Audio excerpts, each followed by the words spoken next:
Project Tribute Foundation is a 501c3 nonprofit dedicated to aiding our nation's first responders. Our vision and mission is to enhance the life-saving capabilities of our first responders through raising awareness and funding for the life-saving work that they do. Our goal with the podcast is to be an educational avenue and a method for our hearers to express themselves.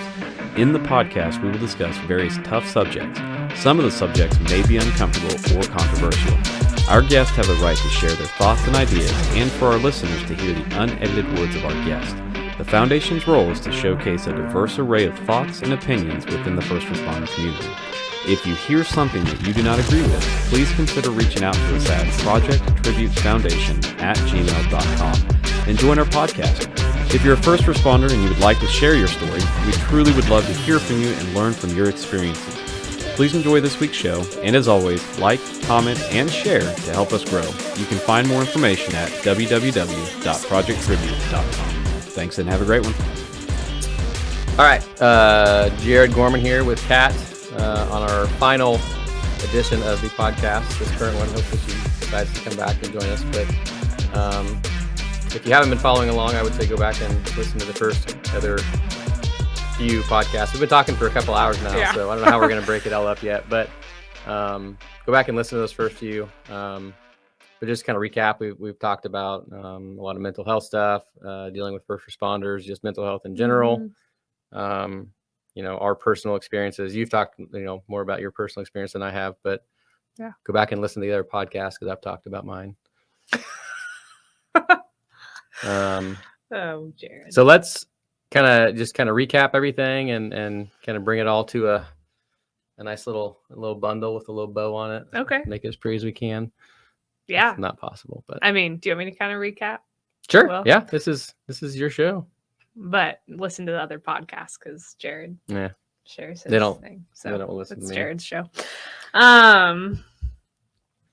Yeah. I mean, I wanted to come do this, and Jared asked me to do this because of mental health. Mental health over the years has just been something that I'm super passionate about, and especially when it comes to first responders. I think I said at the beginning, it is, I think, ridiculous and, to not mince words, just stupid and really ignorant to think that first responders don't need the same help that they tell other people to get or that we provide to other people, especially when we're in a job like we are in. It's very hard and very taxing, which is a lot of what we've talked about and just the different conflicting feelings that come with that job. So, just wanted to talk about mental health, to kind of share my own story, just because, I don't know, to encourage other people to get help. And something that was hard for me hearing, but knowing that like it can change, that you can kind of come out of really intense suicidal thoughts and be on the other side of that and be happy to be alive. Again, it's not a walk in the park every day, pretty much. For me, it's still, you're gonna have good days and bad days. It's still difficult. Yeah, but life is still life. Yes, for sure. But I just have a better handle on how to manage things and how to process my emotions, and being in therapy. So here's lost what. my train of thought. No, you're fine. I'll take over for just a second. So here's what I'm really sick of. So, we talk about the mental health crisis, right? And the word crisis, I think, is somewhat appropriate because I don't understand why we're still dancing around the sensitivity of suicide. It kills. Yes.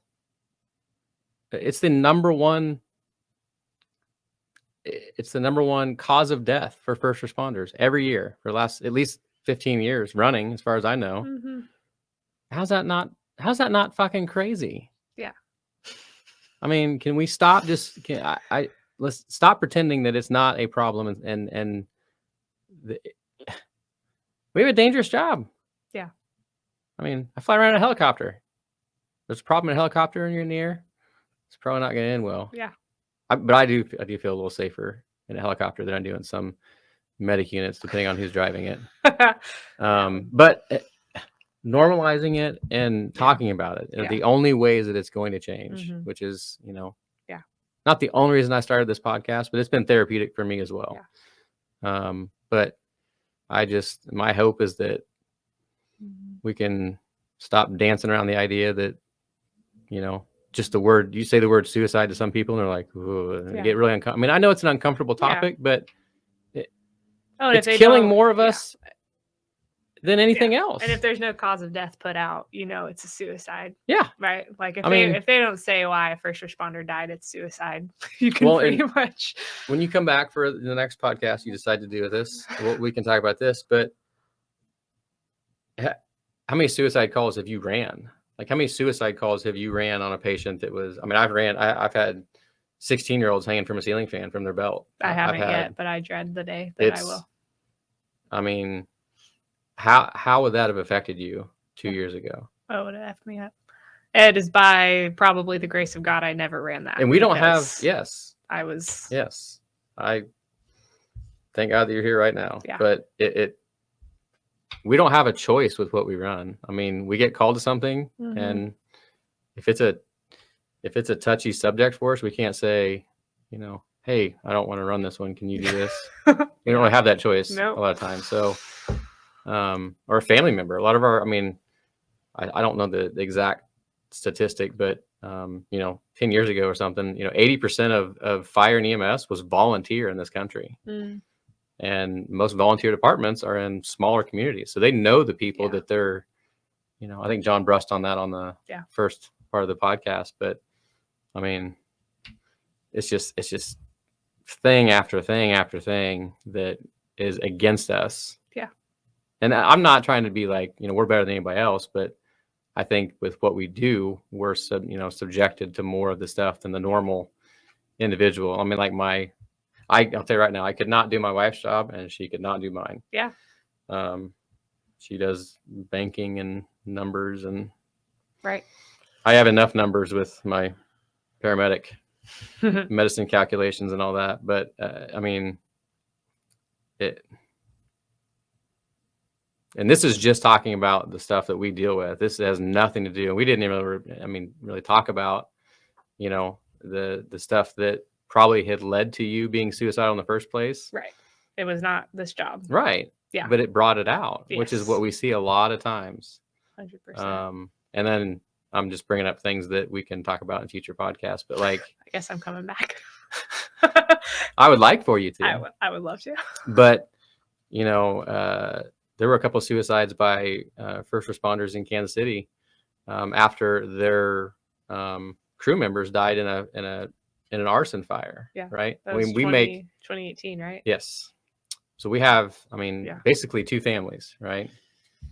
We have our work family, which is, we're with them for 24 hours. We get to know them very well, sometimes better than our spouses or family at home. And when something like that happens, added on top of everything else is just, sometimes it's the last straw, but there's just so many things. So I think that at the minimum, normalizing and talking about this kind of thing is at least a good step in the right direction. So and I think people worry that normalizing it means we need to sit around and talk about our feelings all the time. No, peer support in its simplest form is you going out with your buddies and drinking a couple of beers and talking about stuff that's bothering you. And I'll say, like anyone, you kind of swing to the extreme. So when I first realized, oh man, I need to start talking about this, it was a little obsessive is too strong of a word, but I'm like, let's talk about mental health. Let's and so that happens, but very quickly it's like, well, that doesn't work for anyone. Nobody wants to sit around all the time and talk about. And I can't. There's no way. No. So I think that's important too, to say, when we're we need to normalize this. We are not suggesting that we sit around and you sit around with your crew 24/7 being like, hey, are you okay? Hey, are you suicidal? Is your mental health okay? Nobody wants that.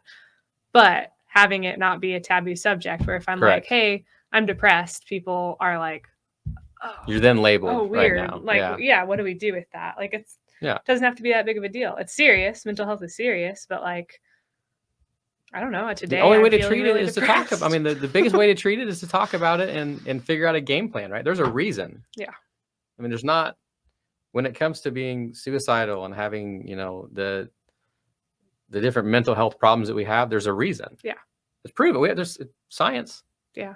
Right. And there's brain chemistry. Your brain is a very, very intelligent design.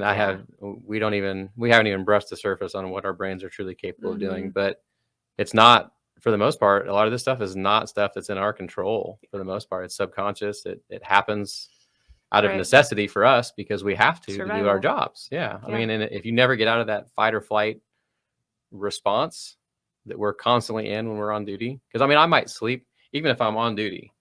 Let's say I get to sleep all night. I still don't get quality sleep, right? I'm still a little bit on edge just because I know there's a possibility that as soon as I fall asleep, I'm going to get woken up to run a shitty call, right?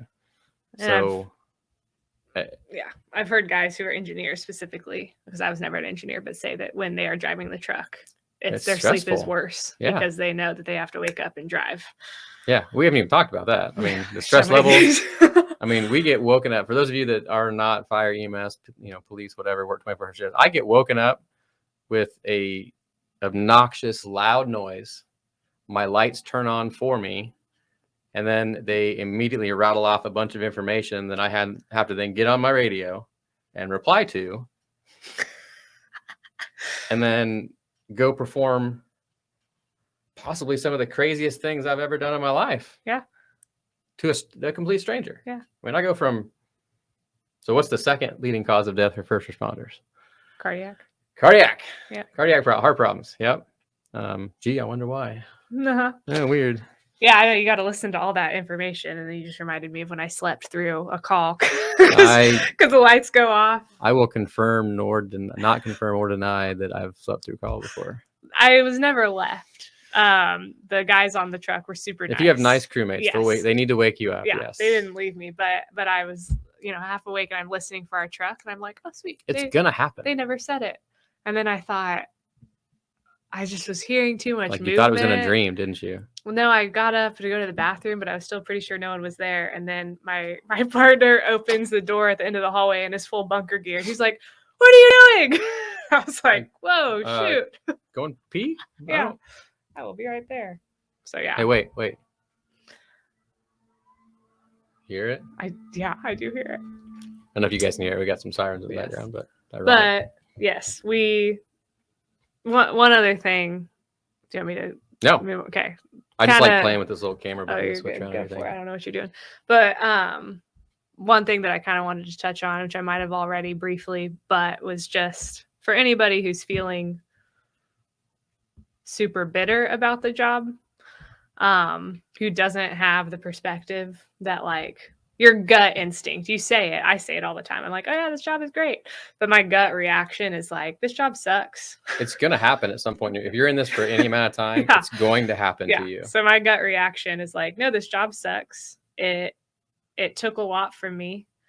It damaged me a lot in ways that I will never get back. At a very young age, it took away an insane amount of my innocence and my sort of just laid backness about life. You do have a different, not you specifically, but we as first responders, our outlooks on things are a little bit different. Our priorities are a little different. And I understand why. So I get it. And that's, again, just part of the conflicting feelings is I understand why. It makes sense.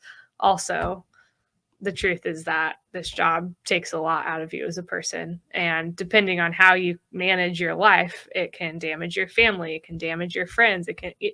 Look at the divorce rate for first responders. Yeah. So I don't know why we marry each other. Amen. Paramedics, stop marrying nurses. Firefighters, stop marrying nurses. That's what I was going to say. Marry a banker. Watch me. I'm going to get married to some first responder here in a little bit. Just kidding. But if it works, it works. But yeah. But I just remember, the reason I want to say this is because I remember feeling guilty for not liking the job and for being bitter about this job, when the normal response we all have, because you want the public to see you as someone who really loves your job. Best job in the world. Yep. Best job in the world. I know that there is a video out there of me on a recruitment video saying I would never do anything else. Oh, we gotta find this. And a month after that is when I left. So that was a little embarrassing. I was like, sorry guys, I Hey, didn't. you can't. But it is I would venture to say everyone, when asked on camera, off camera by, you know, someone they don't really know, or even people they do know, they're going to be like, oh yeah, love it. I love this job. I get it. But I've always felt guilty for my gut reaction being F this job. This job sucks. It has killed friends of friends. It has killed people I know. It almost killed me. It is changing the people in front of me who I love. I'm watching my friends who are first responders struggle in their marriages. Maybe that would have happened anyway, but I know that Well, it's it not definitely didn't help. Yeah. So that is my perspective, is screw this. This sucks. But I took a break. I needed the break. I've come back. I'm still a little bit jaded about that because that's a reality. The reality is that this job takes When you're a lot still from people. you're still healing, right? Yeah. I mean, it's not an instant. Right. You're not gonna have some day that's like, oh, I'm good now. Yeah. And this job is always going to kill people by suicide, by line of duty deaths. So I'm always going to be a little bit like, there's no winning here, right? It kind of feels like a lose-lose. Well, hopefully we can at least help the numbers. I mean, it's. But it is such a cool freaking job. And I do love this job. There is nothing like it. I have tried other jobs and I'm not good at them. Yeah, I don't. I'm not good at sitting at a desk. You don't want me to sit at a desk. So, yeah, just if you're, I don't know. I think that's one of my biggest things. You're not alone. Yes. Yeah, I felt the same If way. you're feeling like this job sucks, then that's valid. And you can take a break or you can keep doing it. There are lots of things you can do. Gosh, we could talk for hours. So just take a step back and reevaluate. Sometimes it's very hard to make any decisions when you're under a lot of stress, you're overworked, underpaid. We haven't talked about that. Underpaid, understaffed. Mm-hmm. Yes. You've got your own life stuff to deal with, and you're fixing other people's problems for them all the time. It's hard to make clear decisions. Yeah. So taking a step back and kind of being able to get some rest, get away from it, take a vacation, take some paid time. It's not like we get paid great money anyway. Mm-hmm. So if you don't have a lot of vacation built up and you can afford to just take some days off. Yeah. I mean, yes. Whatever. Who cares about PTO? Yeah. Get some sleep, go FMLA. Go travel, go do something, reset your, that's going to decrease your stress level. And you'd be surprised at how much clearer you might think when, you're not in that, fight or flight response. Yeah. Constantly. Yeah. So I was going to try not to say this, have some grace for yourself. Because I remember people telling me that all the time. And I was like, oh my gosh, stop telling me that. But it's like, yeah, you're tired.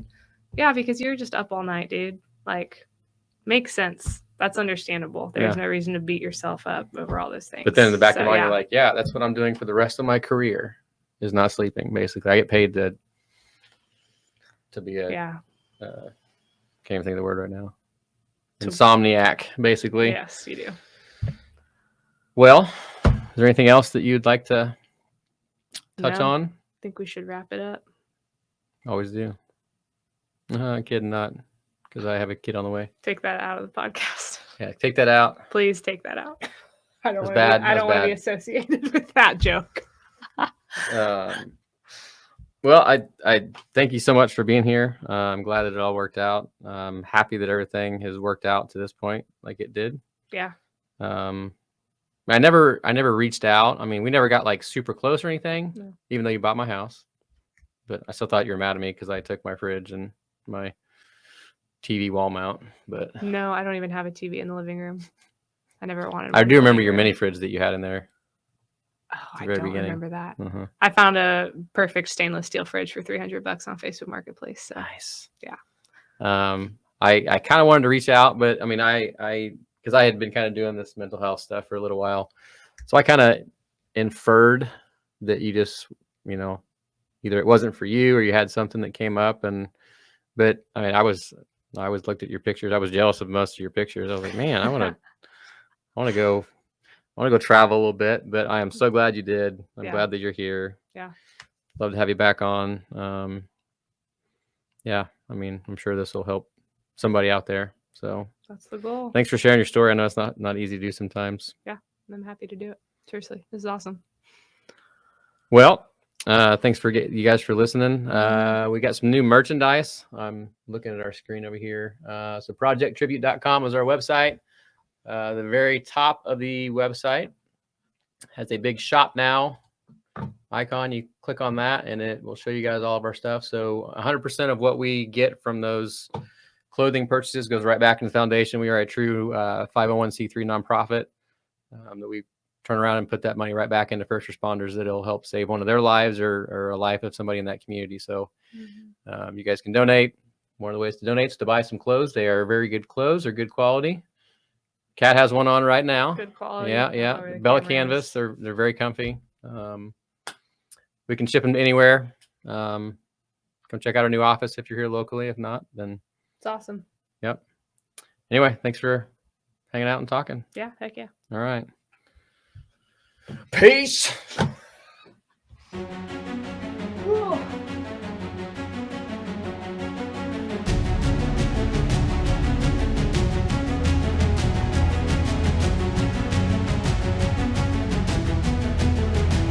This podcast is hosted by the Project Tribute Foundation. We are a 501c3 nonprofit dedicated to aiding our first responders. Thank you for listening. For more information on our efforts, check us out at www.projecttribute.com. If you're a first responder that would like to share your story, contact us at projecttributefoundation@gmail.com. You can find us on various social media and podcast sites by searching the Project Tribute Foundation. 100% of donations are used to save lives while our retail store pays for any of our operational costs. Thank you again, and please be sure to like us, follow us, and share our foundation with your friends. Thank you and have a great day.